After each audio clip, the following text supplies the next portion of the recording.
নমস্কার সকলকে, ভালোবাসার রান্নায় সকলকে স্বাগত। ভালোবাসার রান্নায় আজকে একটা পুরনো দিনের রান্না।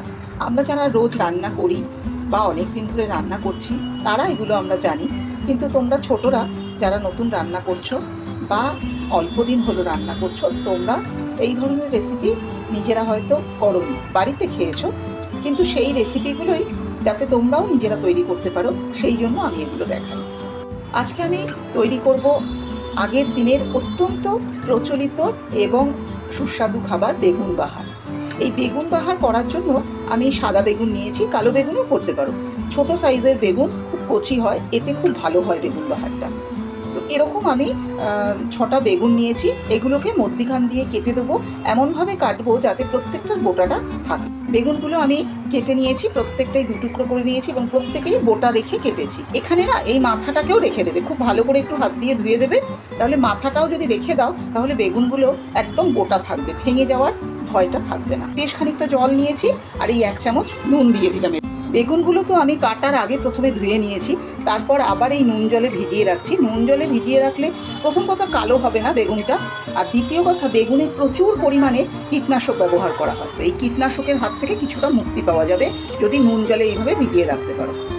দেখো এই বেগুনগুলোর মধ্যে এই একটু সামান্য একটু করে আমি কাট করে দিয়েছি। এই অবস্থায় এটা নুন জলে ভেজানো থাকবে। বেগুনের ভেতরে আমরা যখন রান্না করব মশলাটা সব যাবে। এই বেগুন বাহারটা খুব অল্প ইনগ্রিডিয়েন্টস দিয়েই তৈরি করা যায়। এখানে আমি সর্ষে গুঁড়ো করে রাখি, আমি সাদা সর্ষে কালো সর্ষে সমান পরিমাণে নিয়েই গুঁড়ো করে রাখি, সেই 2 চামচ গুঁড়ো নিয়েছি। আর এখানে অল্প একটু নারকেল কোড়া নিয়েছি, 4-5টা কাঁচা পাকা লঙ্কা নিয়েছি, এটা আমি বেটে দেবো এর সঙ্গে, আর নুন মিষ্টি সর্ষের তেল। চলো শুরু করি। তার সঙ্গে আরেকটা জিনিস লাগবে যেটা পরে বলছি। এই বেগুনগুলোর মধ্যে আমি নুন হলুদ মাখিয়ে নিয়েছি। এই নুন হলুদ মাখিয়ে 5 মিনিট রেখে দেবো, তারপরে বেগুনগুলো ভাজবো। আমি এই নারকেল আর কাঁচা লঙ্কাটা আগে বেটে নেবো, কারণ সর্ষেটা আমার গুঁড়ো করা আছে। সামান্য একটু জল দেবো, 1 চামচ 2 চামচের মতো। এবার এটাকে আমি বেটে নেব। কড়াই বসিয়ে দিয়েছি গ্যাসে, আর বেগুনগুলো নুন হলুদ মাখিয়ে রেখেছি, 5-7 মিনিট হয়ে গেছে। এই রান্নাটায় কিন্তু তেলটা একবারেই দিতে হবে। 3টে বেগুন এখানে দিয়ে দিয়েছি। তোমাদের বলে রাখি, বেগুন যখনই ভাজবে বেগুনের পিঠের দিকটা, যে দিকটা স্কিন বেগুনের, সেই দিকটা আগে তেলে দেবে। এবার আমি এটাকে না চাপা দিয়ে দেবো, দিয়ে আঁচটা মিডিয়াম হাই করে দেবো, তাহলে খুব তাড়াতাড়ি হয়ে যাবে। তো মিডিয়াম হাই করে দিয়েছি, দিয়ে এবার বেগুনের ঢাকাটা খুলে দেখবো। দেখো উল্টো দিকগুলো সব হয়ে যাবে। এই দেখো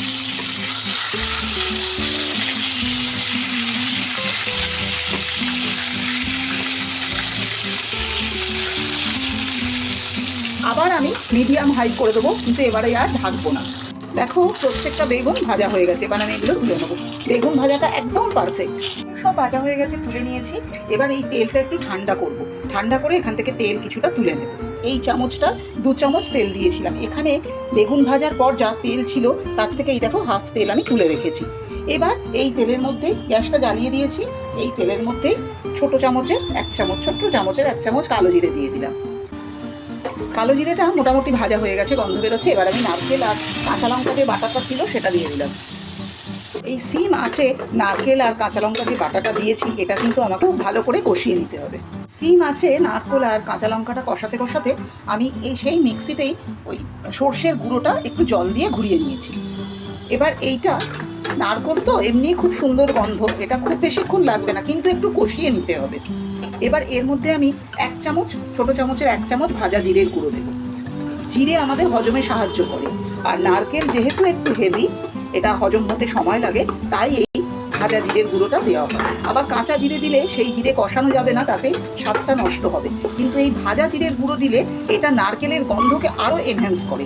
এটা ভীষণ সুন্দর একটা গন্ধ এবং স্বাদ, সঙ্গে হজমেরও সুরক্ষা দেবে। এটা একটু কষিয়ে নিই। নারকেল আর জিরে ভাজা হয়ে গেছে, এবার আমি সামান্য একটু জল এর মধ্যে দিয়ে দিলাম। এবার আমি এর মধ্যে এই সর্ষে বাটাটা দিয়ে দেবো।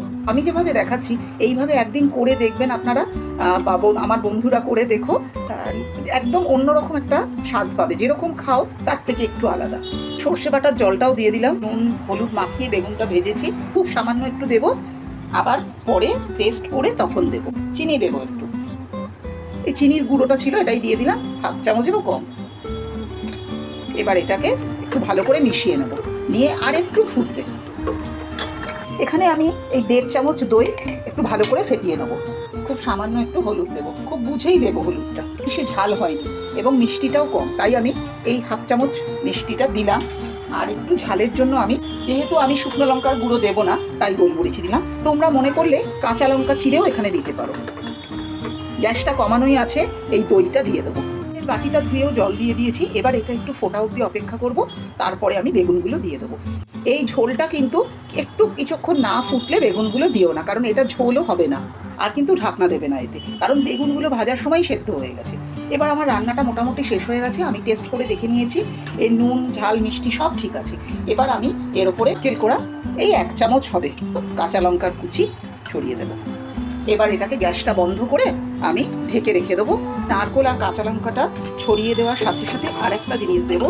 এই যে তেলটা আমি তুলে রেখেছিলাম, সেখান থেকে 1 চামচ তেল আমি এর ওপরে দিয়ে দেবো। এখানে কিন্তু কোনো কাঁচা তেল দেওয়া যাবে না, এই বেগুন ভাজার তেলটাই কিন্তু দিতে হবে। এবার আমি এটা ঢেকে দিলাম। দেখো, যে 2 চামচ তেল আমি দিয়েছিলাম, তার থেকে কিন্তু এখনো এতটা তেল রয়ে গেছে, কিন্তু প্রথমে ওই তেলটা দিতে হবে। তৈরি হয়ে গেছে আমাদের আজকের রেসিপি বেগুন বাহার। এই বেগুন বাহার তৈরি করে খেয়ে দেখো। এই বেগুন, অনেকে ভয় পেতে পারো যে সর্ষে আছে নারকোল আছে, কিন্তু এই বেগুন বাহার আমি যেভাবে তৈরি করলাম, এইভাবে যদি তৈরি করো কোনো হজমের অসুবিধে হবে না, কারণ এর মধ্যে ভাজা জিরের গুঁড়ো আর টক দই, এই দুটো মিলেমিশে হজমের দিকটা পুরোটাই সামলে নেবে এরা। তো তোমরাও তৈরি করো, তৈরি করে খেয়ে আমাকে জানিও কেমন লেগেছে। খুব সহজে তৈরি হয়ে যাবে তোমরা দেখলে। আর যদি নারকোল না থাকে, তাহলে সেক্ষেত্রে পোস্ত বা চারমগজ বা কাজু বাদাম দিয়ে এটা চেষ্টা করতে পারো, কিন্তু এটা নারকোল দিয়েই এটা ভালো যায়। তোমরাও সকলে রান্না করো, রান্না করে খেয়ে আমাকে জানিও কেমন হয়েছে। ভালো লাগলে লাইক করো, কোনো সাজেশন থাকলে জানিও। আমার চ্যানেলটাকে সাবস্ক্রাইব করো। সকলে খুব ভালো থেকো, সাবধানে থেকো। নমস্কার।